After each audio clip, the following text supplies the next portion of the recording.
आपके सामने स्क्रीन पर एक किताब है जिसका नाम है हमारे देशभक्त क्रांतिकारी, हमें इनके जैसा बनना है। दिल्ली सरकार ने ये बुक लॉन्च की थी जब उन्हें लगा कि हम हमारे एजुकेशन सिस्टम में हम बच्चों को हिस्ट्री, मैथ्स, इंग्लिश सब कुछ पढ़ा रहे हैं, साइंस पढ़ा रहे हैं, लेकिन देशभक्ति भी पाठ्यक्रम में होनी चाहिए।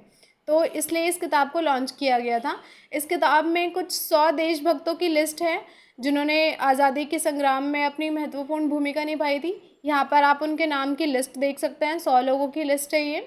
और यहाँ पर जो उनके जीवन से जुड़ी हुई कहानियाँ हैं वो मात्र एक एक पेज की कहानियाँ हैं, उसमें उनका एक एक किस्सा उनके बचपन का या उनकी पूरी लाइफ में से कहीं से भी एक किस्सा उठाकर किताब में रख दिया गया है ताकि बच्चे उस एक किस्से से प्रभावित हो और इन देशभक्तों के बारे में खुद ही सर्च करके अपने आप पढ़ाई करें।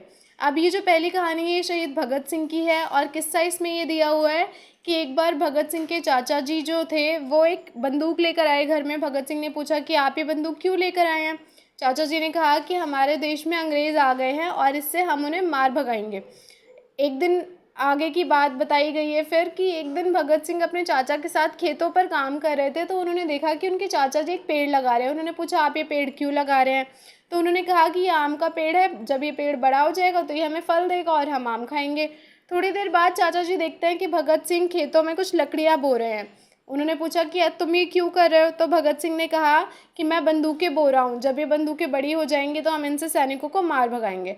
तो इस कहानी से आपको क्या प्रेरणा मिली बताइए। बुक में ये कहा गया है कि भगत सिंह बचपन से ही इतने क्रांतिकारी थे कि उनके मन में छोटी सी उम्र में ही ये बात आ गई थी कि हमें अंग्रेज़ों को अपने देश से बाहर भगाना है। और इसके लिए बचपन में बच्चे जिस तरह की हरकतें करते हैं ये उनसे बिल्कुल अलग थे।